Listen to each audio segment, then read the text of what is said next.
So first, I'd like to offer my deepest condolences to the family and friends of Lauren Heike. Thank you all for being here. We are here today for an incident that occurred on Saturday, April 29th, when police were alerted to the area of 65th Street and Mayo Boulevard. In that area, that's when Lauren Heike was found deceased. I'd like to thank members of the media for sharing and running with this story. I know as we've been given updates, you guys have been providing those to the community, so thank you for that. Thank you also to the community for calling in silent witness and the police whenever any information is, whenever they see something or they want to give detectives additional information on the case. We appreciate it, and this continues to be an ongoing investigation. Today here we have the family. Right to my left, we have mother of Lauren Heike, Lana Heike, father Jeff, and a really good friend, River. The three sitting down here to my left will be speaking later at this event, and behind them are close family members and friends. We also have Lieutenant James Hester with our homicide unit that will be able to provide some facts of the case and take some questions afterwards. After he's finished speaking, we'll open it up to the family. At the end of this, if any of the family members or friends feel comfortable, they will be able to provide one-on-one interviews if any of you would like to hang back. Lieutenant? Thank you, Melissa. Hello, everybody. I'm James Hester. I'm the homicide lieutenant for the Phoenix Police Department. The vicious attack on Miss Lauren Heike is unconscionable, and the grief and heartache being felt by her friends and family is immeasurable. No one in our community should feel unsafe, including while enjoying a spring moment in Phoenix, hiking one of the many trails that we have across the valley. For that, we grieve with you, and I'm very sorry for your loss. The community has come together behind Lauren, providing us with helpful tips and video evidence. And for that, we're grateful, but we're here to ask for more. We lean on our community to help us bring justice to all of our victims, including Lauren, and today is going to be no exception. Last Friday, at about 10 in the morning, Lauren was hiking on a trail in the area of 65th Street and Libby Lane in North Phoenix. Lauren was attacked from behind and died as a result of her injuries. We have released a brief video clip and a still image from one of the cameras.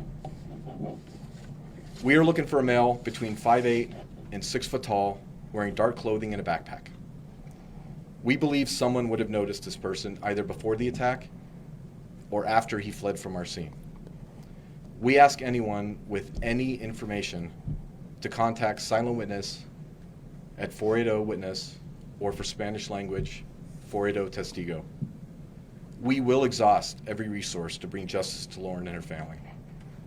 We just ask for any measure of assistance that we can get from the community. Please pray for Lauren and her family.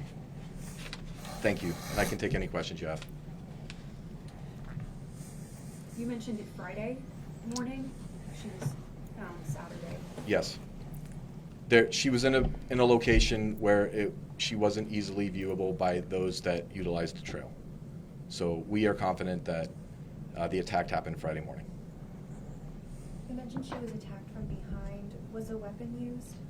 So there's details that are known only to the suspect at this time, and we're keeping those details close to the chest so we don't harm the investigation. That's one of the details we're keeping close. Is there a threat to the community at this time? I can never say that there's no threat to the community. I do believe this is an incident that warrants introspection from anybody that's going to be out.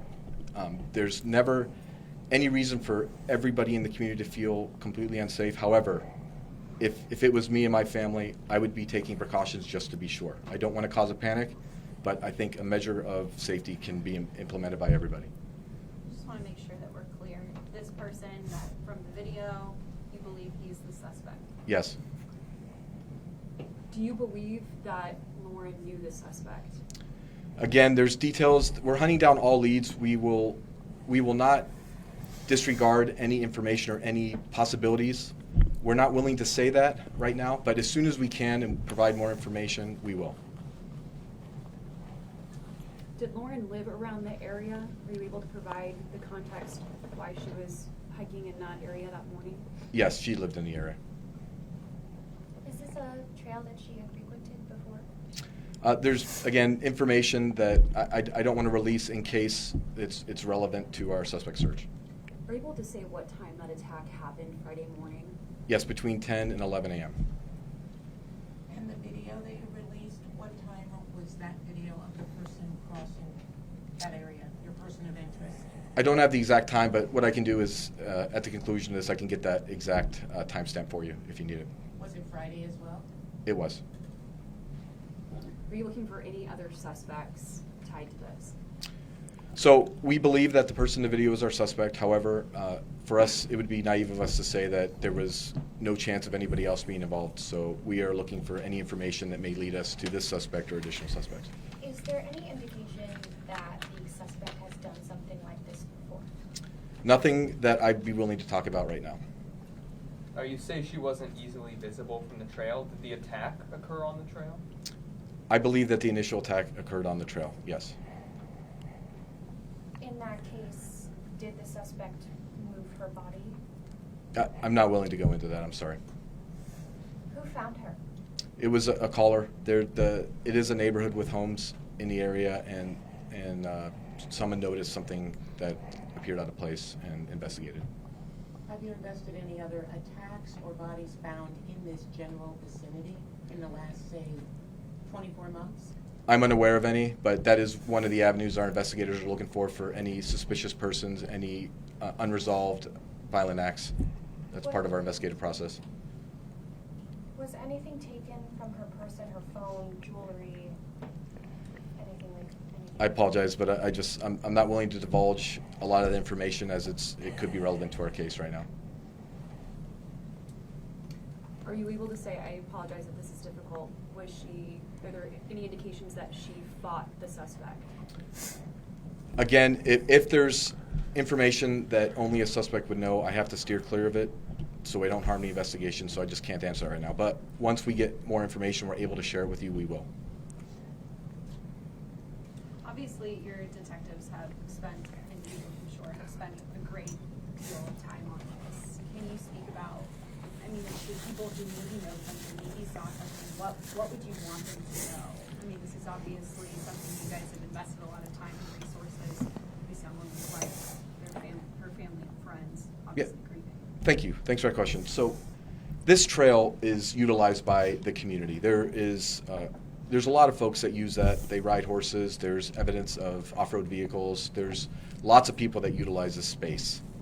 I believe that our suspect would have stood out to somebody. Whether or not they understood why, this subject would have stood out. I'm asking for anybody that saw something that just didn't look right the day of the incident, or even hours before, hours later, or even the days after or days before, to just come forward, either through silent witness or contacting Crime Stop.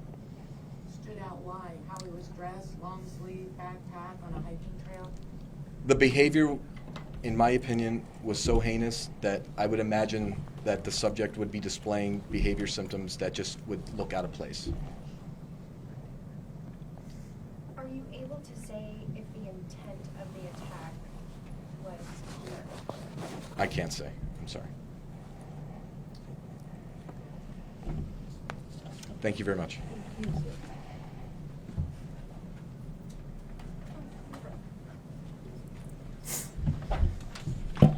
Okay, at this time, we'll go ahead and leave it open to the family. Again, we have mother and father of Lauren Heike and a really good friend, River. Do you want to say something, honey? You can say something, babe. We just want, of course, we want the public to think about this. We want somebody to come forward and help us find this person. Lauren was, obviously she was beautiful, and she was beautiful inside and out. She had such a kind heart. Everybody who met her loved her. She was super funny. She was just a sweet child, just everything to us.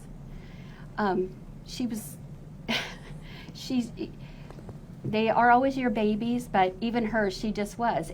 But she lived here, and she had, hadn't lived in that apartment too long, but she loved it. She loved this area. She had so many friends, and she was always happy. She would call. We don't live. We are out of town, and I talked to her every single day, at least once or twice a day, and texted. And every phone call ended with "I love you, Mom," and every text ended that way. Is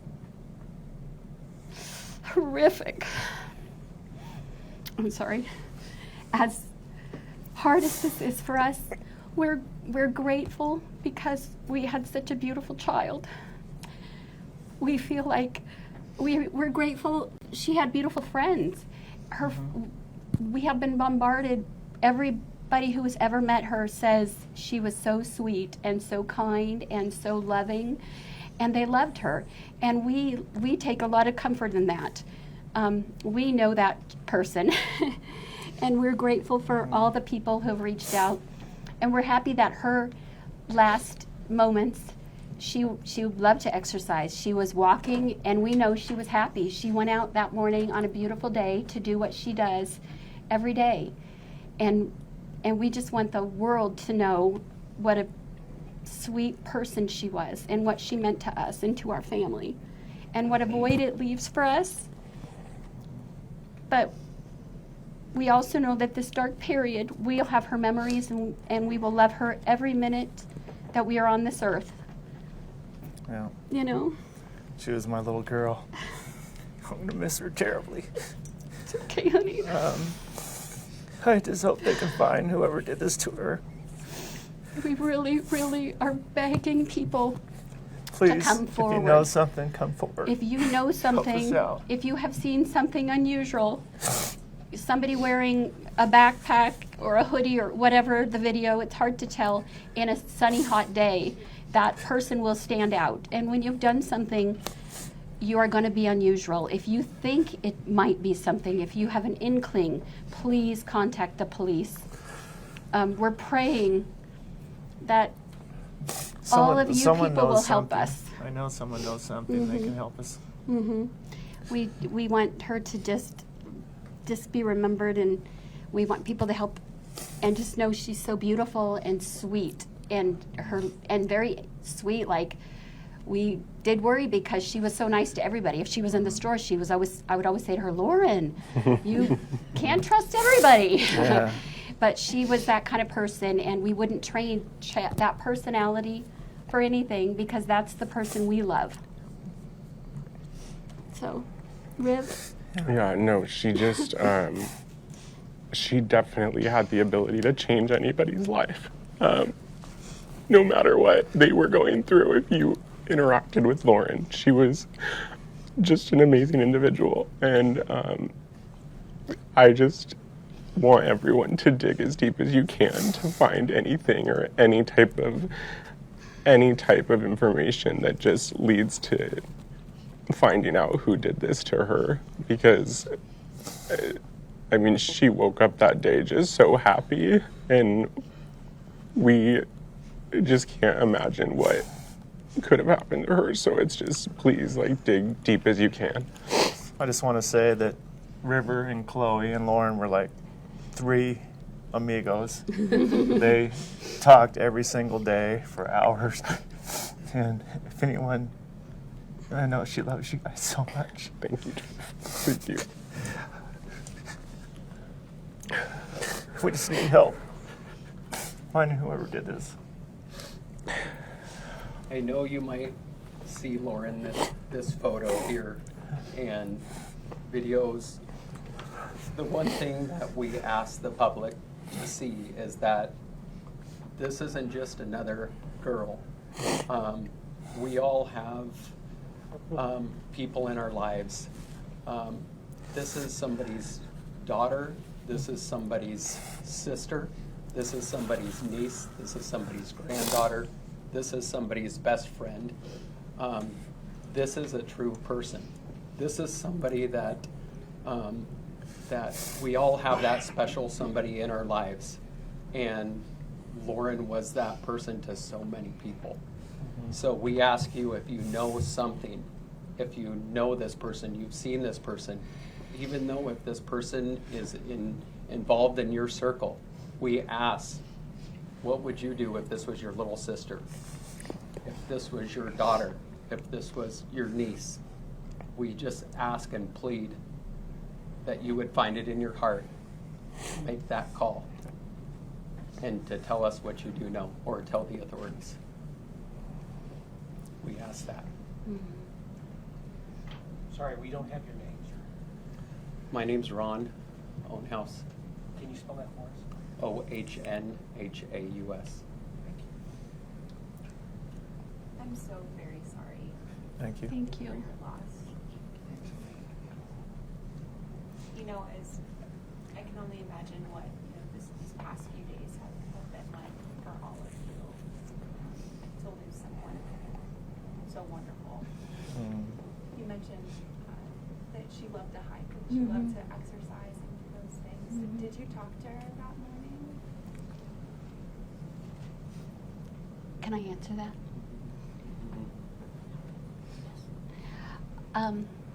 The morning that she passed away, no, I did not.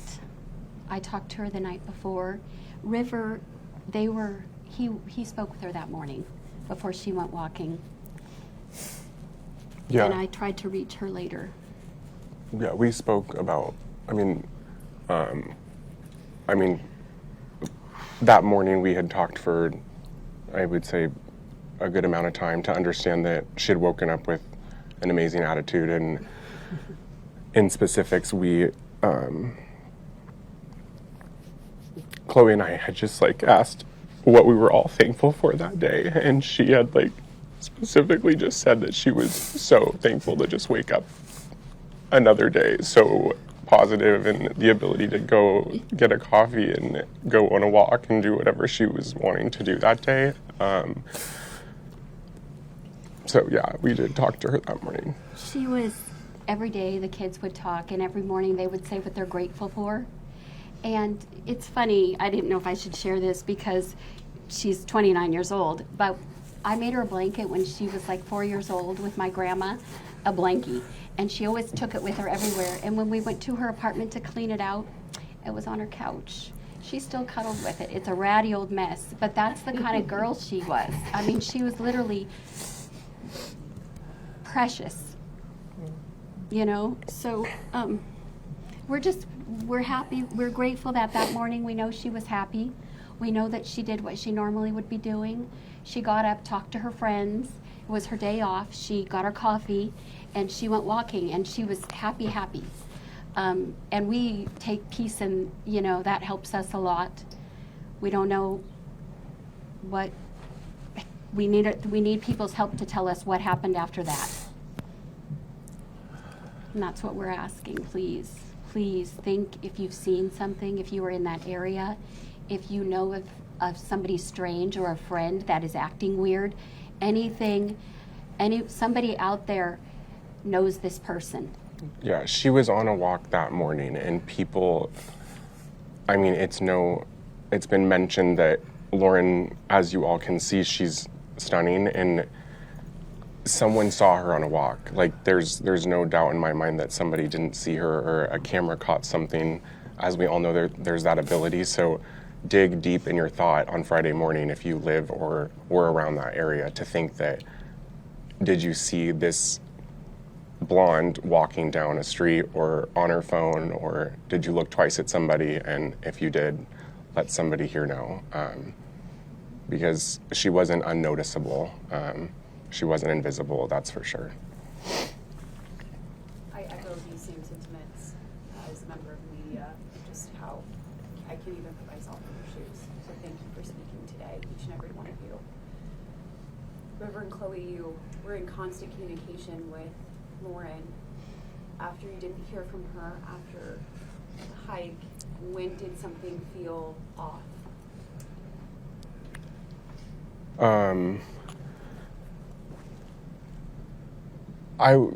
Naturally, your body tells you things, and now knowing what we know, I feel like my body told me something that evening, and I think Chloe and I both felt that, but how you assess that body feeling in a time of not knowing anything. And yeah, so We knew. yeah, I think there I was knew a that feeling. night because I spoke to her every day of her life. And on Thursday, I called and called in the afternoon. And when I couldn't find her, I had my Hannah. I had her peg her location, but it was near her house, and I thought maybe she's taking a walk or out with friends.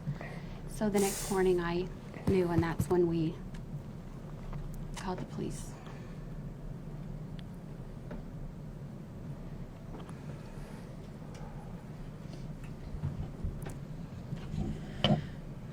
Again, thank you all for coming. Thank you to the family and friends for being so courageous and being here today. I will send out the photographs that you see up here with some additional ones with the media advisory. So thank you.